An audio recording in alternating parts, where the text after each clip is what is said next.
So karena banyak banget yang tanyain tentang gimana sih kuliah di China, apply-nya gimana, terus pakai agent apa, terus bisa persyaratannya tuh apa aja. Aku bakal buatin videonya buat kalian di sini. Tapi pertama-tama kenalin dulu, nama aku Melisa, aku umur 21 tahun dan aku ini kuliah di South China University of Technology. Aku angkatan tahun 2021. Jadi pertanyaan yang paling banyak ditanyain adalah kamu kuliah di mana? Nah, jawabannya adalah di South China University of Technology. Jadi itu adalah salah satu univ di Guangzhou. Dan univ ini tuh juga salah satu univ yang lumayan terkenal. Kalau misalkan kalian bilang Huakong gitu, orang sini pasti ngerti di mana gitu. Dan itu salah satu univ yang prestigious di Guangzhou. Jadi kalau misalkan kalian mau masuk di sini juga itu bakal nama univnya tuh sangat bagus untuk CV kalian gitu. Nah, kalau di Guangzhou sendiri sebenarnya dia tuh ada dua yang aku tahu, dua univ yang paling topnya gitu. Yang satu tuh Sun Yat-sen University atau Chongta Daxue. Sama yang kedua itu FUT atau Huanan Likong Daxue. Tapi biasanya orang Indo tuh juga ada yang di SCNU atau Huanan Shifan Daxue sama Jinan University itu.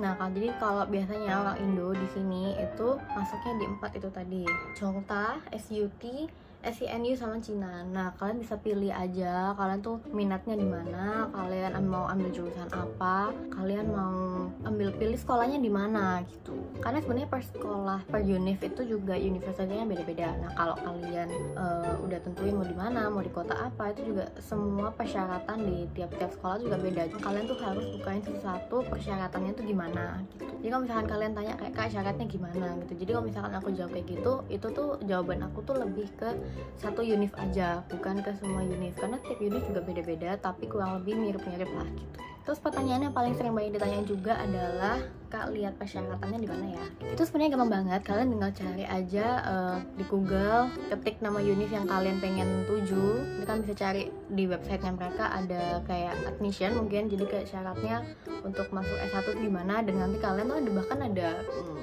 link form untuk download application gitu kan. Tapi ribetnya kalau urus sendiri, kalian harus kirim application itu, aku juga kurang tahu gimana. Yang penting kalian isi sesuai syaratnya itu dan isi application form. Nah, kalau misalkan syaratnya itu udah sesuai, kalian baru bisa isi application formnya itu. Tapi kalau aku tuh pakai agent, jadi aku cuman isi application form dan itu udah dibantu juga untuk disambungin ke pihak university-nya langsung. Ini juga banyak yang tanya aku pakai agent apa. Aku pakai agentnya Great Wall. Jadi Great Wall ini emang dia tuh spesialis di university di China.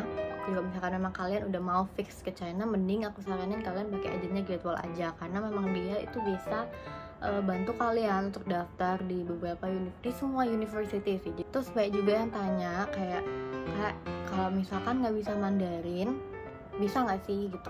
Nah, kalau ini jujur aja ya, aku tuh nggak bisa Mandarin. Waktu aku belajar, aku tuh belum belajar Mandarin sama sekali. Jadi aku cuma tahu yang basic-basic aja, kayak wo, kayak ni, kayak beberapa words yang memang kayak kalian udah diajarin dari sekolah. Ya udah gitu-gitu aja gitu kan. Nah, kalau words-words itu aku tahu. Tapi kalau misalkan kayak ngomong atau apa, aku belum sampai situ. Jadi memang kalau bisa dibilang aku bener-bener nol Mandarinnya. Tapi aku pengen banget nih kuliah di China gitu kan. Jadi aku waktu itu cari univ yang dia tuh ada major Inggrisnya. Kenapa major Inggris? Karena kayak percuma juga kamu mau maksain kamu kuliah di China, kamu ambil yang jurusan pakai Mandarin, karena kalau pakai Mandarin itu dia tuh gabung sama orang lokal guys, jadi gabung sama orang-orang lokal China-nya langsung gitu, dan itu tuh persaingannya ketat banget. Jadi kalau misalkan kalian yang bahasanya aja nggak bisa mengikuti gitu kan, apalagi pelajarannya Inggris aja nggak yang segampang itu, apalagi kalau pakai full Mandarin. Jadinya adalah beberapa anak di univ aku pun yang memang ambil jurusan Mandarin, dan sebenarnya mereka bisa Mandarin, tapi mereka ambil jurusan Mandarin, tapi memang karena tingkat kesulitannya juga beda, jadi mereka akhirnya di 1 tahun pertama setelah mereka coba jurusan itu, mereka bisa pindah ke jurusan yang kalau di univ aku tuh ada 3 sih. Kalau di univ aku tuh cuma ada 3 yang kira-kira bisa. Nah, that's why aku cari dari semua univ itu yang jurusannya bisa pakai Inggris. Kalau jurusan pakai Inggris ini sebenarnya tergantung universitinya juga. Dan kebetulan banget karena emang aku tuh nuggetnya kalau nggak ekonomi ya bisnis. Jadi aku ambil yang IT, International Economics and Trade ini. di Fanan Nikontashe. Harga untuk tuitionnya sendiri dia tuh di 26.000. Dan menariknya adalah di SUT ini dia tuh ada 2 jenis scholarship di luar CGS ya. Kalau CGS ini kan emang pemerintah dan kalian harus daftar sendiri, itu bukan dari sekolah gitu. Memang ada persyaratannya sendiri. Untuk CGS kalian bisa cek sendiri di websitenya, namanya ini. Nah kalau dari SUT ada 2 jenis scholarship. Jadi ada scholarship dari sekolah dan ada scholarship dari pemerintah Kwangtung. Nah kalau yang scholarship dari sekolah ini ada baik banget jenis pilihannya. Bisa full nggak bayar 4 tahun, bisa full nggak bayar 2 tahun, bisa bayar setengah selama 4 tahun, atau bisa bayar setengah selama 2 tahun. Nah kalau untuk yang scholarship dari sekolah ini itu benar-benar dilihat dari rapat kalian. Aku sendiri nggak dapet karena jujur aja rapot aku tuh SMA rata-rata cuma 84. Jadi kayak ya basic lah ya, bukan yang kayak bagus tapi nggak jelek-jelek amat juga gitu. Jadi aku nggak dapet kalau yang untuk scholarship dari sekolah, tapi beberapa temanku ada juga yang kasusnya itu mereka dapet salah satu dari 2 tipe scholarship ini, antara yang provinsi atau yang dari SUT gitu. Tapi ada juga yang dapat dua-dua. Nah atau biasanya kalau misalnya udah dapet satu nggak dapet yang satunya kayak gitu. Tapi kalau misalkan tapi yang sebenarnya yang bagus ini yang scholarship dari SUT sih, karena dia bisa sampai 4 tahun atau sampai 2 tahun setengah tuition. Jadi kayak misalkan dari tuition kalian 26.000, kalian cuma bayar 13.000 aja kayak gitu. Itu lumayan banget. Nah kalau yang untuk scholarship dari pemerintah Kwangtung itu juga sebenarnya untuk S1 dia tuh scholarshipnya 10.000. Jadi kalau misalkan, dan itu harus di review setahun per tahun gitu. Jadi misalkan kalian nilainya jelek di tahun berikutnya terus kalian apply lagi, kemungkinan bisa aja nggak dapet. Jadi emang dia menargetkan siswa yang emang harus niat belajar lah ya. Nggak mungkin kalau misalkan kamu nggak niat belajar, nilai kamu jelek, kamu sering bolos, terus kamu dapat scholarship yang sebanyak itu, kayaknya nggak deh. Jadi kalau misalkan memang kamu merasa nilai kamu bagus banget gitu, waktu kamu daftar di awal dari Great Wall tuh nanti juga udah dibantu untuk pendaftaran scholarship juga. Lanjut ke topik kedua, ini tuh juga baik banget nanyain dan pasti banyak banget juga yang penasaran, adalah berapa sih biaya hidup di China. Nah aku tuh baru berangkat ke China itu di awal bulan April tahun 2023, dan aku buat video ini kan bulan berapa ya, bulan Juli, akhir Juli lah, week ketiga Juli gitu. Jadi selama 3 bulanan, hampir 4 bulan aku di sini. Yang bisa aku simpulkan adalah kalau misalkan kalian mau masak sendiri itu nggak akan mahal. Kalau misalkan kalian bahkan bisa makan pagi, siang, malam itu di rumah, kalian masak sendiri, mungkin kalian bisa cuman habis 20.000 sehari, karena emang bahan-bahan makanan di sini tuh murah banget.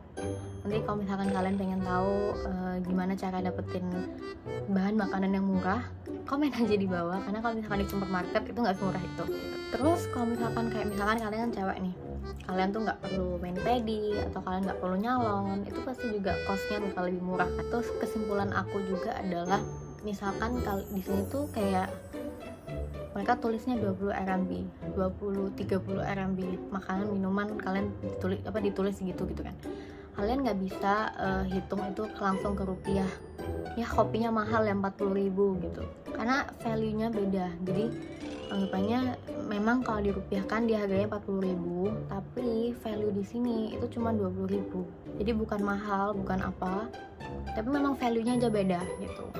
Emang bisa makan murah kalau misalnya di kantin itu kayak kalian mau dapat di bawah 10 kuai pun dapat gitu. Tapi karena aku nggak tinggal di kantin, aku nggak tinggal di dalam sekolah, aku nggak bisa makan kantin tuh setiap hari. Dan kalau misalkan kalian tinggal di dalam sekolah, nggak enaknya adalah kantin sekolah itu kayak menunya nggak ganti gitu loh, jadi kayak kemungkinan bosan.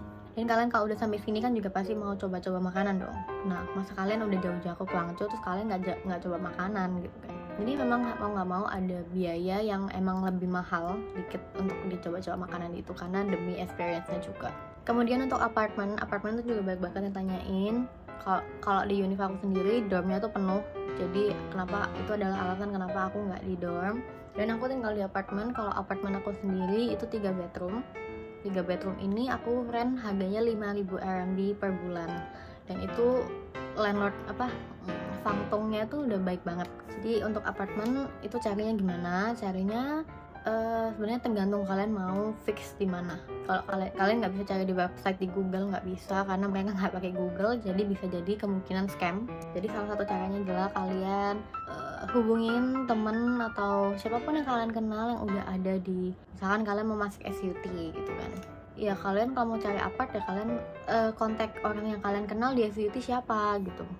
Kalian kontak orang yang kalian kenal di SVT siapa, kalian tanya bisa nggak ya tolong minta bantuin cariin apartemen dong gitu. Aku waktu itu juga kayak gitu, aku minta tolong kakak kelasku dan mereka bantuin untuk, jadi kalau misalkan kalian mau cari apartemen di Guangzhou ya boleh sih kontak aku. Untuk harga apartemen sendiri kisaran biasanya kalau misalkan, pokoknya kalau kalian satu orang satu kamar sendirian itu pasti mahal, bisa 1.500 sampai 2.500 RMB per bulan.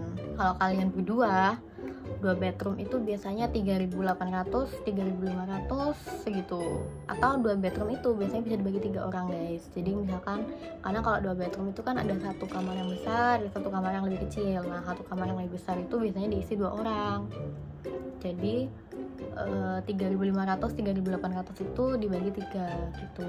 Kalau misalkan kalian mau 3 bedroom, kalau 3 bedroom itu sebenarnya tergantung daerah juga. Kalau yang bukan di kota itu bisa 4.500 sampai 4.800 itu dapat. Kalau di tempat aku 5.000 karena dia tuh di CBD-nya. Jadi kesimpulannya adalah berapa sih biaya hidup yang dibutuhkan untuk tinggal di Guangzhou dalam 1 bulan? Bisa di angka 2.500 sampai 3.000 RMB, itu udah cukup banget untuk kalian coba-coba makanan juga udah bisa. Ya, misalkan 3.000 ya, 3.000 itu kalian udah bayar rent apartemen, kalian bayar maintenance fee-nya apartemen juga, kalian udah bayar kayak, jadi kayak udah termasuk air, listrik kayak gitu. Kan juga udah termasuk juga kayak public transport fees, kayak kalian mau naik TT atau taksi, kalian mau naik MRT itu juga udah termasuk di situ, sangat cukup. Kalian bisa juga udah makan, anggaplah kalian 50 kali satu hari gitu, itu juga masih bisa.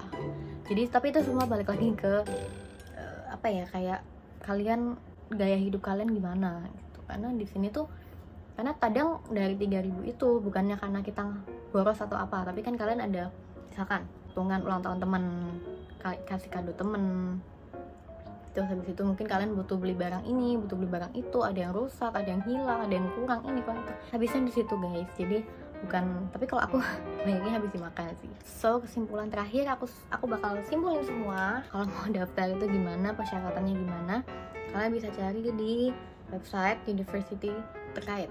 Yang kedua, kalian pakai agent apa? Aku pakai agent Great Wall. Kalian bisa kontak di IG, coba aja cari di IG-nya. Kalau nggak bisa bahasa Mandarin, bisa nggak ya ke Cina? Jawabannya bisa, nah, aku juga nggak bisa. And yang banyak ditanyain, kalau misalkan biaya hidup kira-kira sebulan berapa ya? Aku bisa bilang 2.500 sampai 3.000 itu udah cukup banget. Tapi kalau memang gaya hidup kalian itu lebih sering beli ini beli itu, mungkin bisa lebih. So ya, thank you guys sudah mau nontonin video ini. Jujurly aku bikinnya nggak ada planning sih, jadi so sorry kalau misalkan kayak agak berantakan gitu. So ya, bye bye.